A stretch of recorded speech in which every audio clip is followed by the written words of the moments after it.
Now we'll get back to our session. The moderators for upcoming session will be Dr. Vivek Yadkikar sir and Dr. Deepak Mahindrakar sir from Parbhani. I'd like to call them up on stage.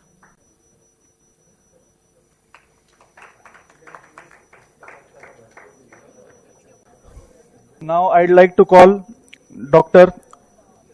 Desai sir to present on anatomy of prostate.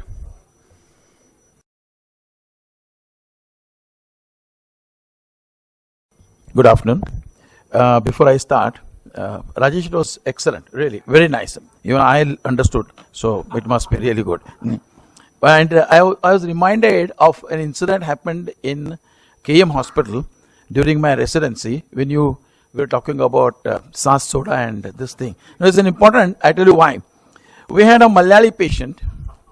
She had come for chest x-ray, and none of us, our techs, nobody knew that language. So she was standing and they wanted to tell her to hold breath. So she was not understanding, she was continuously breathing. And here comes our teacher, Dr. Kuka, who was a Canadian, who had come to KM and he stayed with us for 10 years and then went back. So he looked at it and he says, no, I know, I'll handle it. So he went and he told her, Sasam PD. So she took breath and hold. And she was looking at us with a great amount of victory. Kaisa maine kiya aisa? Excel le liya.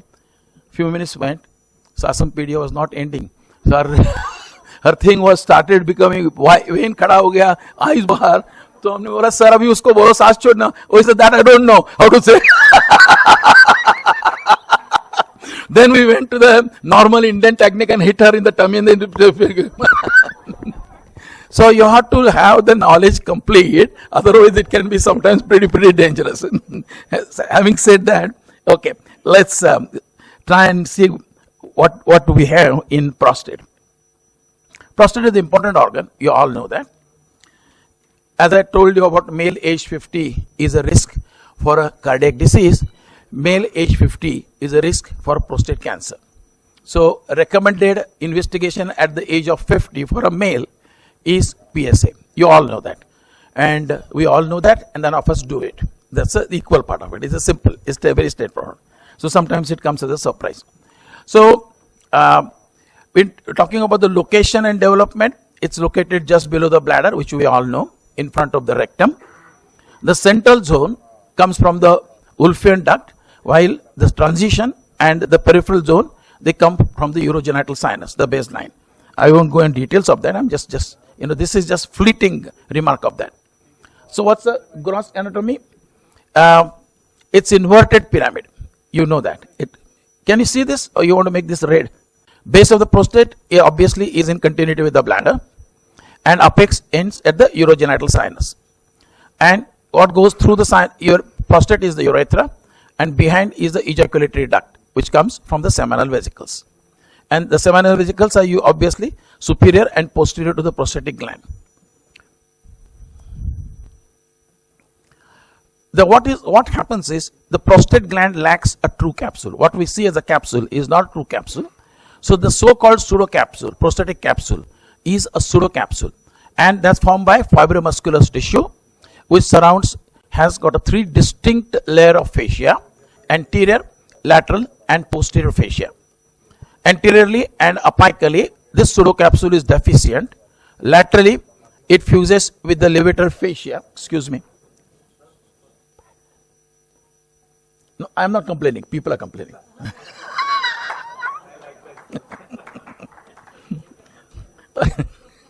मुझे difference नहीं पड़ता ना. The important point here is prostatic venous plexus. It lies between and passes through the pseudocapsule. For that, you should know that. Why are all these points important? When you treat prostate, now there are many methods of radiological treatment of prostate. Prostatic artery embolization, the MR guided focus ultrasound surgery treatment, so many things. So you got to know all these things in detail. Neurovascular bundle typically lie behind posterior artery at 5 and 7 o'clock position. That's very important. Now we know there are multiple zones. The transition zone surrounds the prostatic urethra. This zone enlarges with age, resulting and which becomes large, and that is what is called as BPH. The central zone, which lies behind, which is at the base of the prostate behind the transition zone, and it surrounds the left and right ejaculatory tract. So it's on either side of the ejaculatory tract, the central zone. Many people make a mistake of calling transition zone as a central zone. So please remember, transition zone is on either side of urethra. The central zone is behind it. Anterior fibromuscular stroma is a small area of tissue that is situated in the anterior side of the prostate. I'll show everything of this on imaging. Don't worry about that. Peripheral zone is situated on the posterior and lateral aspect of the prostate. Now, what is important? 70 to 75% of all prostatic cancers, they occur in peripheral zone. Important thing. The posterior aspect of this zone can be examined with the digital exam, and therefore when surgeon tells you, I'm feeling a hard prostate, that's only the posterior aspect of the peripheral zone. He cannot palpate the central zone, or he cannot palpate the transition zone. Please remember that. 25% of the prostatic cancers originate in the transition zone, which is important. 1/4 of them there, the surgeon cannot feel it. Very few prostate cancers manifest in the central zone or in the anterior fibromuscular septa, so those are the least. So these 4 broad things are there. We should know them. So you should be looking for signal abnormality in this area. To just make it a little more easier for you in a diagrammatic way, so this is how it is. So if this is the urethra, that entire thing, the transition zone, so its anterior is almost surrounds the entire urethra. Behind that blue thing is the central zone, and that green thing is the peripheral zone, and this the yellowish orange thing in front is the anterior fibromuscular. These are the 4 zones of the prostate. So when you're looking at a cross-sectional anatomy on any imaging modality, please remember this correlation, anatomic correlation, to localize the lesion to those particular zones, because that will tell you what pathology you are probably looking at. In addition to their imaging criteria, the location will tell you. So this is a very important slide from that point of view. Try to understand this. Then confusion starts. Then there is a sector anatomy. Now whether you should know this or not, actually it may not be important, but when you are doing the transrectal biopsies and somebody tells you take 8 slices, the 16 and 24, all those things are happening, then you should know what you are going to take. So therefore you have to have this theoretical knowledge. Even if you don't remember, it's okay. Have it on the console next to you, is perfectly okay. But basically, to complete the talk, there are 7 sectors at the base. The anterior fibromuscular stroma, 1 transition zone has got 2 anterior and posterior. The peripheral zone, 2 anterior posterior. Central zone has around the ejaculatory tract, and 2 additional sectors they were added. That is 1 for the right and left posterior medial peripheral zone at the base.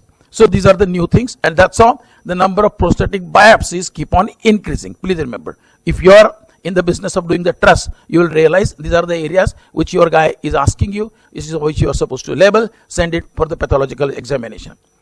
When you come to the mid portion, there are 6 sectors. This anterior fibromuscular septa, the transition zone, there are 2 zones, anterior posterior, the peripheral zone, anterior, posterior medial and posterolateral. Then it comes to apex, which is lower, has 6 sectors, that is anterior fibromuscular septa, the transition zone again anterior posterior, and peripheral zone again anterior posterior medial and posterolateral. Seminal vesicles are divided into left and right, that we know, it's very simple, and urethral sphincter is marked in the prostate apex and along the membranous segment of the urethra. So there is a prostatic part of the urethra, and then there is a membranous part of the urethra. So we need to know that anatomy well. So what are the relations? It's easy, we all know, but we'll go over it. Anteriorly, there will be pubic symphysis. There will be a retropubic space of the ribs. The posteriorly, there is the retrovesical fascia, and there will be rectum obviously lying there. If you go to the posterior superior, there will be seminal vesicle. Superior, obviously urinary bladder. Inferior, urogenital membrane and urogenital diaphragm. And laterally, you have the prostatic venous plexuses and levator ani muscles.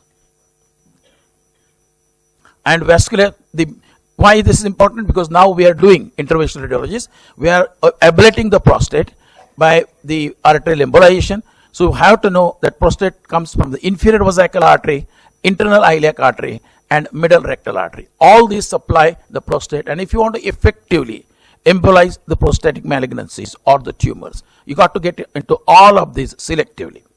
Venous drainage goes into the internal iliac vein.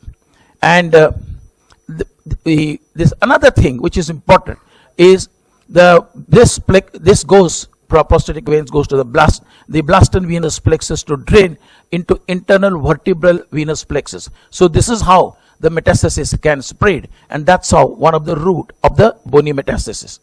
Lymphatic drainage mainly to intrailiac, sacral and obturator, and some drainage to the extrailiac, presacral and para-aortic. That's why you will be looking for, if when you look at the prostatic cancer, look for these nodes if there is any metastasis coming up. Important, because you do a diffusion weighted MR to look for the increased signal, the increased diffusibility, restricted diffusion in these nodes to suspect the metastasis.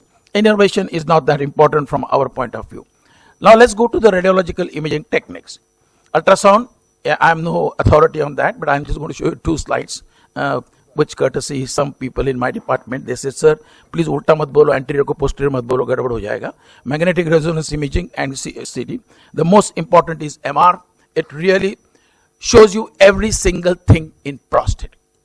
Ultrasound is good, it's not bad, especially if it's done by Rajesh. It will show you something like this: a transition zone, the peripheral zone. It's an anterior aspect, so obviously we know that transition zone, and behind that is a central zone, and outside is a peripheral zone. This is anterior posterior, easy to understand. Picture is exactly like the CT and MR, so no great confusion here. But if you look here, it's a sagittal, so bladder goes on this side, the urogenital sinus goes on this side, so that's the base, and that's the posterior side.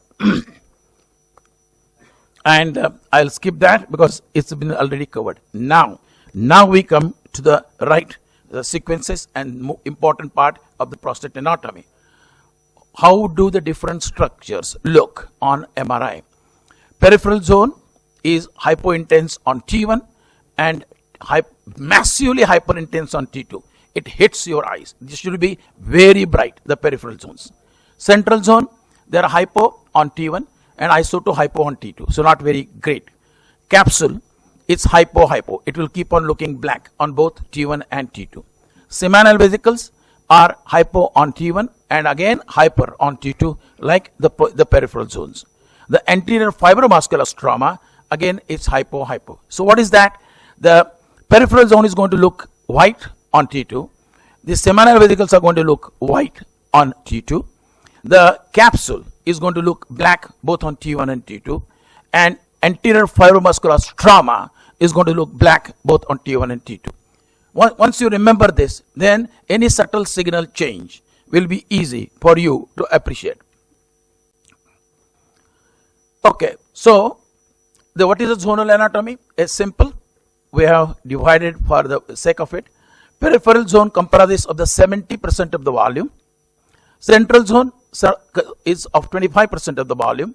The transition zone is 5% of the volume.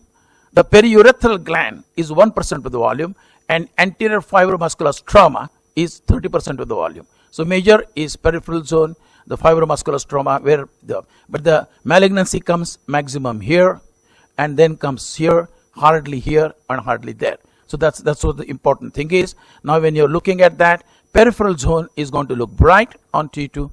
This is the urethra in the center. Surrounding that is the transition zone. Behind is the central zone. So central zone is looking black. The periurethral transition zone also looks a little hypo.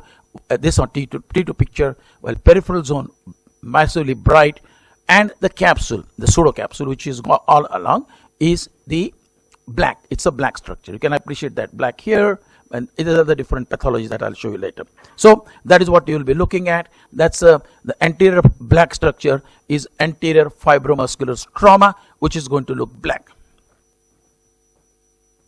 So now if you look at that, seminal vesicles, axial images. I'm going to show you axial images, easy to appreciate. That's the urinary bladder. The wall of the urinary bladder is always black on T2. Any signal change in the T2 hypointensity of the urinary bladder wall is the sign of a bladder pathology. What pathology will depend on what you are looking at, but tells you that if you see the loss of the T2 hypointensity in the bladder wall, it's abnormal. Now these are the seminal vesicles, the mustaches on back. They are septate mustaches. They are bright on T2 weighted images. So any change in the signal intensity of this on T2 weighted images, again, is a sign of a pathology. Could be infection, could be the involvement by the tumor, but you got to keep on looking at that. And that's a representative sectoral anatomy. If somebody, if you see a tumor getting into seminal vesicle, that is T3B. That's, though today's talk doesn't talk about that, but what I have done, I have shown after each normal a one pathology. So here we have a lesion. You look at the right seminal vesicle, which is bright. You look at the left seminal vesicle, part of it is bright, but part of it is black. Here is an extension of the tumor, which is sitting in the peripheral zone into the left side of the seminal vesicle, which is becoming T2 hypointense. Thereby, it is telling you you are looking at stage 3B of the prostatic tumor. Okay, so loss of hyperintensity in the peripheral zone is abnormal.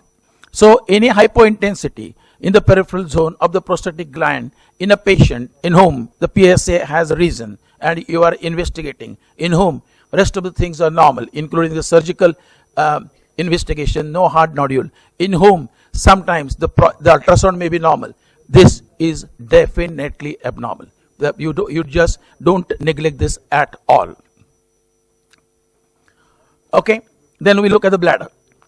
As I showed you, this is how the bladder wall should look. T2 hypointense. Its thickness depends on whether the bladder is obstructed. If bladder is obstructed, the thickness could be trabeculated. It could be more thicker, but signal will not change. Signal should be black. Signal will change if the bladder wall is involved. Tumors which involve the posterior wall of the bladder, they get sorry into gray T4. They become T4.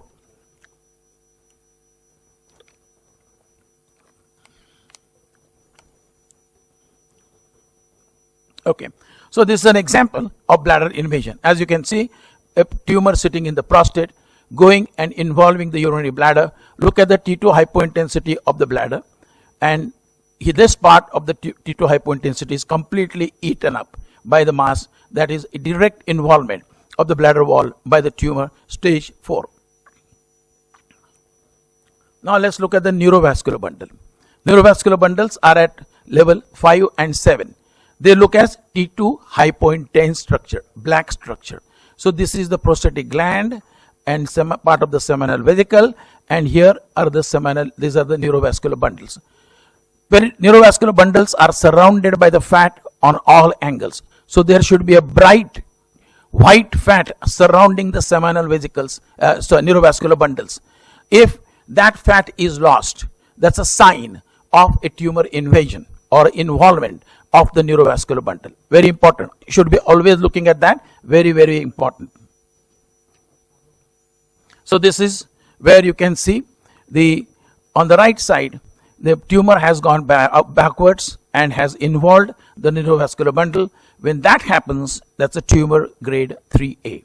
So a normal neurovascular bundle on the opposite side, a tiny black structure surrounded by the white hyperintensity. Here, that neurovascular bundle, the black structure, is abutting, even abutting neurovascular bundle by the mass is considered as invasion.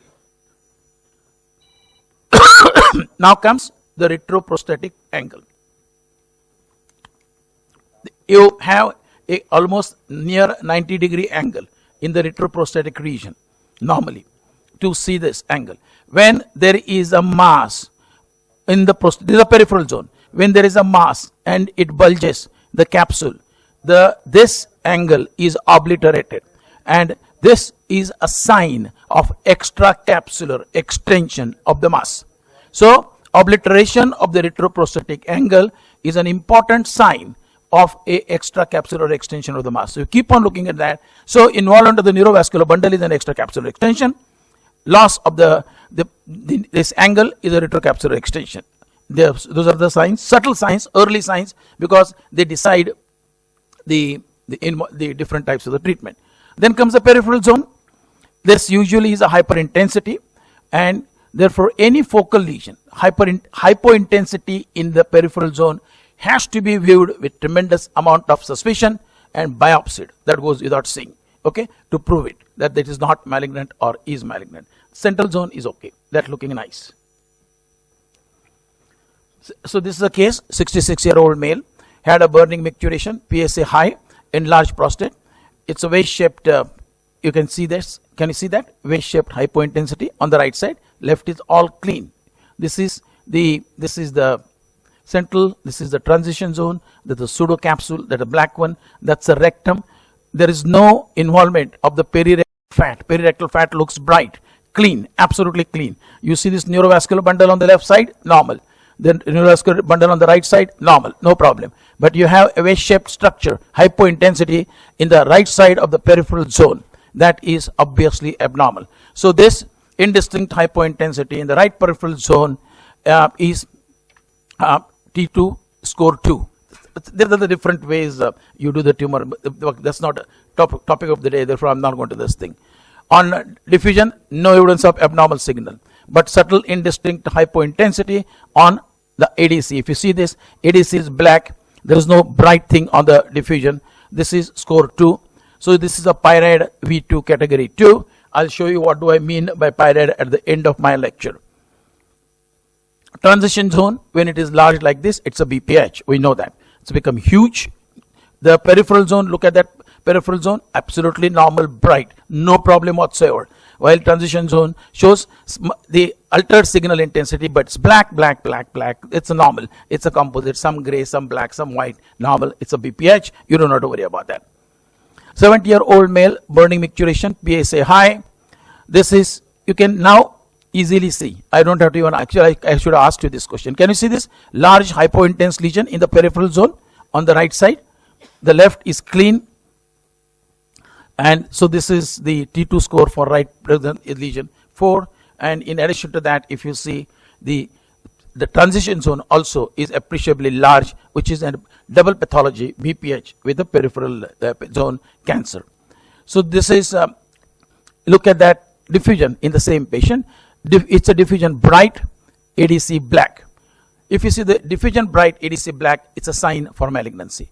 Early arterial enhancement, diffusion abnormality, decreased ADC value are signs for the malignant lesion in a prostatic gland. You have to say, when you suspect on the signal, do all these things. So T2 hypointensity, diffusion hyperintensity, ADC hypointensity, and early enhancement in the arterial phase are the signs of a malignant lesion in the prostatic gland. Well, therefore, if you know the zonal anatomy well, you would be identifying it very well. And last few, where you have the anterior fibromuscular stroma, which looks black both on T1 and T2, and if there is a change, then you talk about the, this is the central part of the prostatic gland is a urethra. So when the tumor invades the external sphincter of the urethra, which is located around the urethra from most of the apical region of the prostatic gland, there is no increased risk of the urinary incontinence even after the surgery. That's an important thing.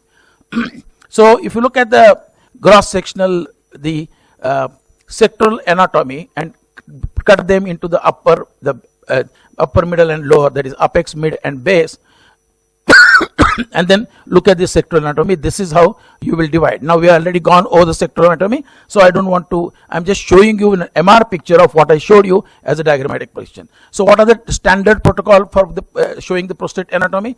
T2 weighted axial sagittal coronal, T2 fat saturated axial, T2 weighted for prostate and lymph node, diffusion for, and we use the high B, that is 5400, sometimes we use 1000, sometimes you want 10,000. And dynamic post-contrast T1 weighted image using Y. There's a standard. These things you have to do to come to the diagnosis. Why? Because today we are in the era of PIRAD. What is PIRAD? Prostatic malignancy classification. It's a PIRAD 2, PIRAD 1, very low. This is when the patient is PIRAD 1 falls under that. It's clinically significant cancer is highly unlikely. 2, it's a low, clinically significant cancer is unlikely to be present. 3, intermediate, presence of clinically significant cancer is equivocal. When it's PIRAD 4, there's a high chance, and PIRAD 5 is a very high chance. This in the books, so I need not, I'll just show you what does this mean.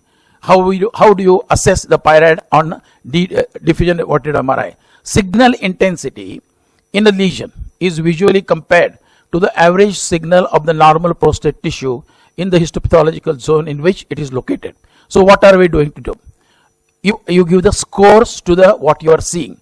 When this is a peripheral zone or a transition zone you are trying to evaluate, there is no abnormality on ADC or high B value, score 1. Indistinct hypointensity on ADC, score 2. Focal mid-moderate hypointensity on ADC and iso or mildly hyperintense high B value on diffusion, score 3. 2. Similarly going up to score 5 when it's a focal markedly hypointensity on ADC and markedly hyperintensity on high B value, that means restricted diffusion, low ADC, but the lesion size is less than 1.5 centimeter in greatest dimension. It's 4. When it's more than 1.5 centimeter, it's 5. So that's how you give the scores. And for these are the scores for peripheral zone and transition zone. You can have this in your book also, but uniform hyperintense signal is normal, therefore it's a score 1. Homogeneous intermediate signal on zone transition, it's normal. As against that, if you keep on going up and see the circumscribed homogeneous moderate hypointense focus mass confined to the prostate and less than 1.5 centimeter is 4. That is in the peripheral zone, while lenticular or non-circumscribed homogeneous moderately hypointense but less than 1.5 in greatest dimension in transition zone is 4. So this is how you do the grading and decide. When it comes to the other score, that is peripheral zone or transition zone, no early enhancement or diffuse enhancement not corresponding to a focal finding on T2 or DWI, or focal enhancement corresponding to a lesion demonstrating feature of BPH or this thing, it's called as negative, while it's a focal earlier than or contemporarily with enhancement of adjacent normal prostatic tissue and corresponds to the suspicious finding on T2. When you have this early arterial enhancement, which is there a suspicious T2 hypointensity, you do it as plus. So that's another this thing. What are the basic? Is it complete? The part. There are pitfalls that there a false positive or a false negative. The false negative anatomic is when there is a hypertrophic anterior fibromuscular trauma that can give you the wrong thing. Benign condition, mustache sign, small bilateral BPH nodules. The mustache like the larger adenoma against the picture, they can show that. So this you can just look it up. So with the help of the multiparametric MR, we can overcome these pitfalls most of the times without getting into the problem and be fairly specific. And as I told you, the extracapsular extensions are already covered. Lymph nodal is, you look at the lymph node and look whether there is a diffusion restriction that is highly suspicious for the metastasis. When there is a loss of fat between the rectum and the prostate, it's the involvement of the rectum. When there is the restricted diffusion or a signal in the bone, it's the bony metastasis like what you see here. Very common is the spine metastasis, and spectra is no longer we use it, but high citrate was the citrate is normally high in prostate. When it goes down, that's a prostatic malignancy. So the high choline and low citrate. Do we use CT for prostatic anatomy? Only for the metastatic workup. Otherwise, CT doesn't have a great role in the prostate at all. It's a MR or the ultrasound all the time now. Thank you. Thank you very much.